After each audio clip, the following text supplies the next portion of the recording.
So, marami ka palang fans Mini JK. So, ngayon ay meron kang masasabi sa mga fans mo. Anong gusto mo sabihin sa mga fans mo na talagang iniidolo ka ng karamihan dahil sa kapugian mo at walang talagang ma-appeal talaga yan? Mahal ko kayo, Opa.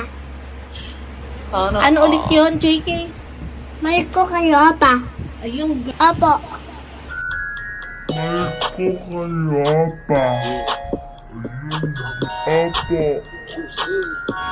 Ay! Ano ulit yun? Mahal ko kayo, Opa. Ulitin natin. Mahal ko kayo, Opa. Paano yung Opa mo? Ay, galing naman. Ang pogi-pogi naman ng JK namin. So, may isa pa akong katanungan, baby JK. Bakit ka pogi? Katibigay Lord.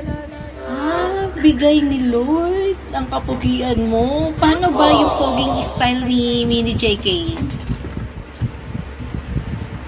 Paano style mo na kapugian? Paano ka magpa-cute? Ang galing naman niya.